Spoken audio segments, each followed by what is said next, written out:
सभी किसान भाइयों का विधान ऑर्गेनिक में स्वागत है। आज हम जानेंगे मुर्गी फार्म के बारे में सर के माध्यम से। सर, आपका शुभ नाम? मोहम्मद दानिश। जी सर, अपना सर ये जहाँ पे मुर्गी फार्म है कौन सी जगह है? ये लायरा कुरबाई क्षेत्र कहलाता है जी। तहसील कुरबाई लगती है। लायरा ग्राम है ये हमारा। जी 2010 से हम फार्मिंग कर रहे हैं। ये हम प्राइवेट फार्मिंग करते हैं, इंटीग्रेशन नहीं है किसी कंपनी का। जी सर।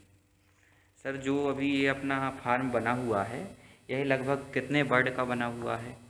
ये 30 बाई 100 का है। ये 3000 स्क्वायर फीट पे ये बना हुआ है। जी और इसमें जो है गर्मियों के समय हम 1.2 स्क्वायर फीट के हिसाब से इसको जगह देते हैं और ठंडों में 1.1 स्क्वायर फीट के हिसाब से बर्ड को जगह देते हैं।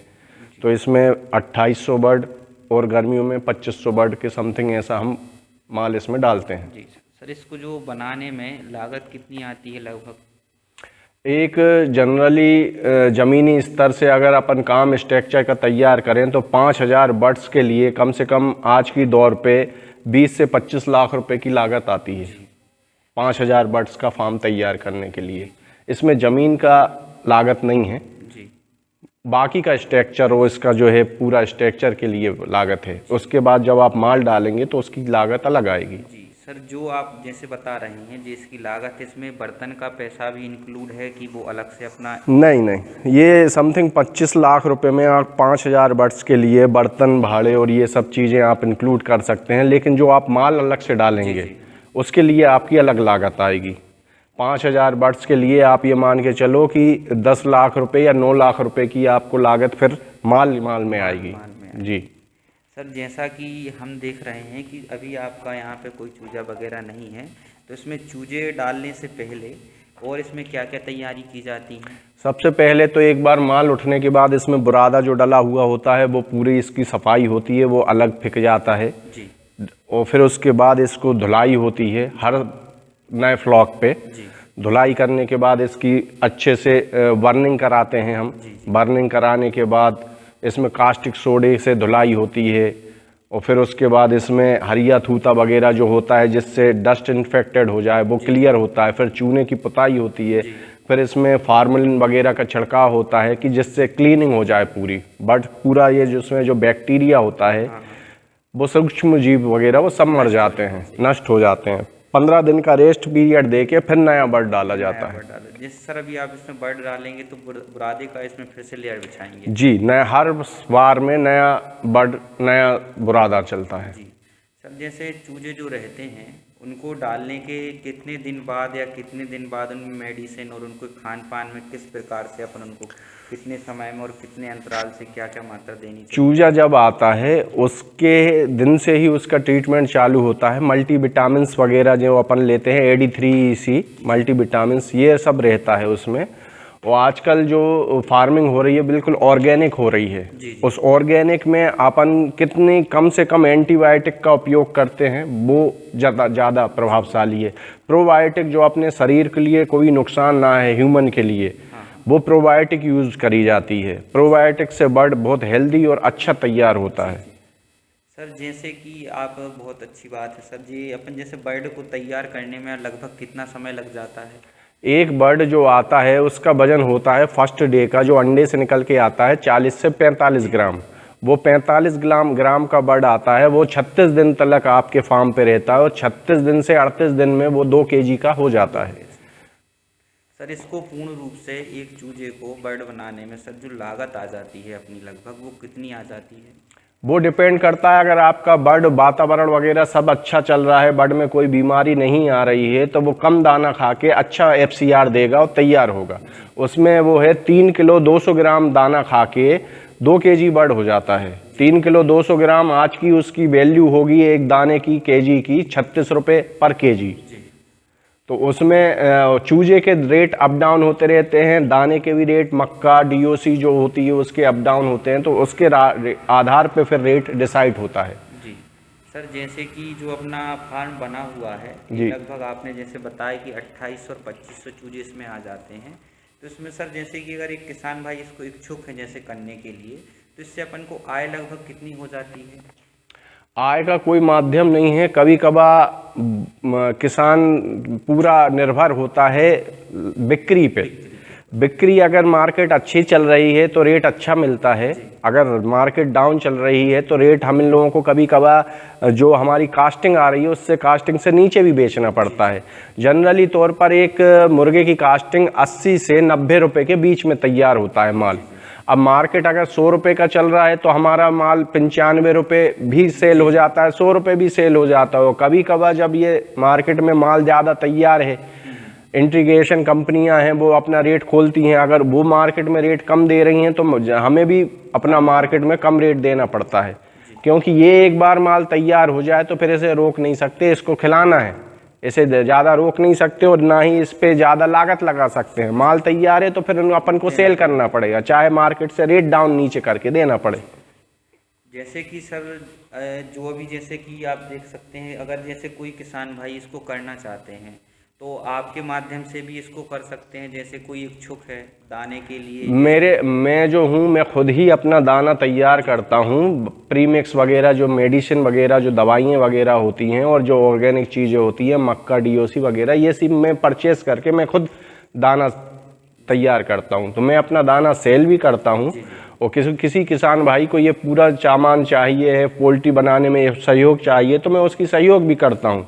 और यहाँ पर कोई भी किसान भाई अगर नया काम चालू करना चाहे, उसके लिए उसको जाली फार्मिंग बनाने के लिए जो भी सलाह, दाने पानी के बर्तन या नया चूजा आपको चाहिए या नया दाना चाहिए, मैं सब उपलब्ध कराते हैं सर के माध्यम से कि मुर्गी फार्म को तैयार करते समय कौन कौन सी बातों का विशेष कर ध्यान देना चाहिए। सर आप बताइए, जैसे कि मुर्गी फार्म तैयार करेंगे तो कौन कौन सी बातें अपन ध्यान में रखें। जिस किसी किसान भाई को नया फार्म बनाना है उसके लिए उसको ये कुछ बातें ज़्यादा ध्यान देने की ज़रूरत है कि एक तो इस दिशा में फार्म बनाए कि अपना जो सूर्य उदय हो रहा है वो उसकी दीवार पे उदय हो और जो उसका अस्त हो रहा है वो भी उसकी दीवार पे हो, क्योंकि ये जो सर्कुलेशन सूर्य का चलता है इसकी धूप अपने फार्म पे ना आए, ये पोर्शन ना चल के ये पोर्शन चले, कि वो छत पे चले सूरज और छत पे ही से वो अस्त हो जाए। उससे क्या है, गर्मी अंदर नहीं आएगी फार्म पे, जिससे बर्ड में धूप आए और वो बर्ड इधर उधर भागे। उसको एक सूर्य अस्त उस्त होने से और उदय होने से अस्त होने तक की ये उसकी दिशा लेनी चाहिए। दूसरी बात को उसको ये ध्यान रखना चाहिए कि फार्म का लेवल थोड़ा सा 2 फुट 3 फुट उसका लेना चाहिए, 2 फुट ऊंचाई लेने चाहिए। उससे क्या है, जंगली जीव वगैरह जो आजकल खेत खलिहानों में रहते हैं वो चीज़ अपने फार्म के अंदर नहीं आती है, जैसे नेवला हुआ, ये सब हुए, इनसे थोड़ा सा दूरी बनाए रखती है उसकी ऊंचाई। और प्लस बरसात के समय पानी वगैरह ना आए। काफ़ी किसान भाई ज़मीन पे बना लेते हैं तो बरसात में उन्हें बहुत दिक्कत होती है। और तीसरी चीज़ अपना ये ध्यान रखें कि बर्ड जो अपन कर रहे हैं वहाँ पानी की व्यवस्था फुल होनी चाहिए। पानी आपका बर्ड जो है, अब 5000 बर्ड ही आपका एक अपनी जनरल तौर पर कम से कम नहीं तो 2 kg होने के लिए वो कम से कम 5 से 6 लीटर पानी पीता है। तो आप कितना बर्ड डाल रहे हैं जो उसको पर डे पानी पीना है। तो पानी अच्छा होना चाहिए, मीठा खारा पानी अगर होगा तो उसको और बीमारी पकड़ेगा मुर्गा। तो पानी का वाटर लेवल अच्छा होना चाहिए जहां वो बर्ड फार्म बना रहा है। प्लस उसमें पानी का टेस्ट करा ले वो कि उसमें कितना पीएच लेवल उसका क्या है। जो बर्ड के लिए पीएच लेवल चाहिए वो बर्ड के लिए है कि नहीं है, वरना वो पानी का पीएच लेवल ज़्यादा हुआ या एसिडिक हुआ पानी तो उससे बर्ड में बहुत बीमारियां आती हैं। फिर अपन को वो दूसरी दवाइयाँ चलाना पड़ती हैं उसका एसिडिक कम करने के लिए, फिर वो कॉस्टिंग बढ़ जाती है। लेकिन अगर वो पानी का टेस्ट करा ले तो ज़्यादा सहूलियत रहेगा। तो ये और चौथी चीज़ वो है कि वहाँ पर लाइट पर्याप्त होनी चाहिए। लाइट की भी पर्याप्त रहना जरूरी है कि बर्ड को अंधेरे में रात को नहीं रखा जाए। अगर अंधेरे में रहेगा तो बर्ड रात में फीडिंग नहीं करेगा और रात में फीडिंग नहीं करेगा तो अपने निर्धारित समय पे तैयार नहीं होगा वो। तो ये सब चीज़ों का वो ध्यान रखे तो काफ़ी अच्छा रहेगा किसान भाई को। फार्म पे दिख रहा है जो आपके चद्दर लगे हुए हैं जी सर, ये सीमेंट के हैं, इसका भी कुछ कारण होगा? क्या है, लोहे का चद्दर जो है काफ़ी टेम्परेचर मेंटेन नहीं कर पाता है। सीमेंट का चद्दर गर्मियों में वो टेम्परेचर मेंटेन कर लेता है। दूसरी चीज़, हम सीमेंट के चद्दरों पे भी ऊपर स्प्रिंकलर लगाए हुए हैं कि ज़्यादा गर्मी हो जाने पर वो स्प्रिंकलर चलते हैं तो ये चद्दरों को ठंडा रखते हैं। और आप ये देख रहे होंगे हमारे यहाँ ये फोगर भी लगा हुआ है। जब ज़्यादा गर्मी पड़ जाती है तो ये फोगर चलते हैं तो बर्ड को ये धुएँ का पानी मिलता है, उससे वो बर्ड ठंडा रहता है गर्मियों के समय। भाई देख सकते हैं कि सर हमारे लिए लाए हैं जहाँ पे सर का जो बर्ड है वो पूर्ण रूप से तैयार हो चुका है। इसके बारे में हम सर से जानकारी लेंगे। सर ये अपना जो बर्ड है लगभग कितने दिन के हो गए हैं? ये जो है आज की डेट में ये 37 डेज रनिंग है इसका जी। और ये आज की डेट में जो है 1950 एवरेज वजन बॉडी वेट पे है जी। थोड़ा सा ये वातावरण ज़्यादा ठंड होने के कारण थोड़ा ज़्यादा लेट आया है, वरना वैसे तो ये 36 दिन में 2 केजी हो जाता है। लेकिन ये जो है अभी ये 37 डेज में 1950 ग्राम बॉडी वेट पे आया है बर्ड। और इसने जो है अभी तक 3 किलो 300 ग्राम थोड़ा सा दाना ज़्यादा खा चुका है। ये FCR इसका थोड़ा सा बढ़ के आया है। क्या है, वातावरण ज़्यादा ठंड होने के कारण बुरादा ज़्यादा नमी पकड़ रहा है जी। उसका गुड़ाई नहीं हो पा रही है, इस वजह से थोड़ा सा वो एटमॉस्फेयर के हिसाब से ये मुर्गा लेट वजन पकड़ रहा है और ज़्यादा फीड लग रहा है इसमें। सर जो चूजे वगैरह रहते हैं ये सर कहाँ से उपलब्ध होते हैं, जैसे कि अगर किसान भाई करें तो? चूजा तो कहीं से भी मिल सकता है। अपने जैसे मैं मध्य प्रदेश के MP सागर में हूँ जी जी, तो यहाँ पर से मुझे जबलपुर से मेरा प्राप्त हो जाएगा, भोपाल से हो जाएगा, इंदौर से हो जाएगा। सभी कंपनियाँ अलग अलग रेट खोलती हैं हर मंडे टू मंडे। जी जी। तो उनके चूज़ों के हर रेट ओपन होते हैं कि यहाँ पर राजधानी हुआ, फिनिक्स हुआ, इनने अपना रेट क्या ओपन किया है, फिर उनकी कंपनी में अपन ऑर्डर लगा के पेमेंट लगा दो तो वो अपन को बुकिंग डेट दे देंगे और फिर वहाँ पर से वो आपको माल दे देंगे। चूजा जितना आपको मंगाना है उतना आ जाएगा। जैसे सर चूजे से लेके अभी जो आपका तैयार हो चुका है इसमें आपकी जो कॉस्ट है वो लगभग कितनी आ गई होगी? अब जैसे ये वाला जो चूजा है ये मेरा 26 रुपीज़ का चूजा है जी। और आज जो रनिंग में अगर अपन चूजा लेंगे तो आज उसकी कीमत है 32 रुपीज़ जी।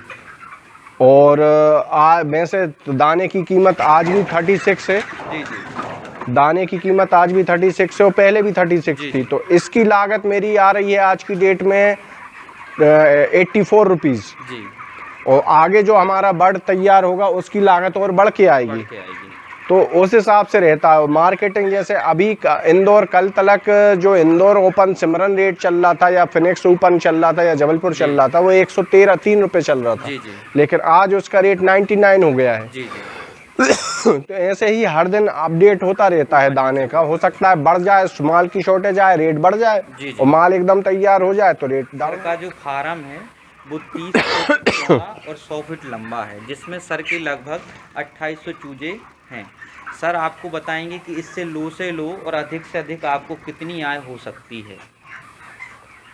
जैसे आज की डेट में मेरी ये 84 रुपीज़ की कास्टिंग आ रही है और मैं अगर ये आज मार्केट में सेल करूं तो 94 रुपीज़ में मेरा सेल हो जाएगा। यहाँ पर से ही ट्रेडर आके माल उठा के ले जाएगा। अब 94 रुपीज़ मेरा सेल हो रहा है और 84 कॉस्टिंग आ रही तो मुझे 10 रुपये केजी का प्रॉफिट है। अब मेरा 2800 बढ़े 28 दूनी 56 केजी माल है, 56 कुंटल माल इसमें है उपलब्ध। बिल्कुल सर। 56 कुंटल माल 10 रुपये के हिसाब से मतलब 56,000 रुपये मुझको प्रॉफिट हो सकता है इस 2800 बर्ड में। जी धन्यवाद सभी किसान भाइयों का धन्यवाद। यदि आप मुर्गी फार्म करना चाहते हैं या नया मुर्गी फार्म बनाना चाहते हैं इसमें आपको जो भी मदद चाहिए सर उसमें आपकी मदद करेंगे।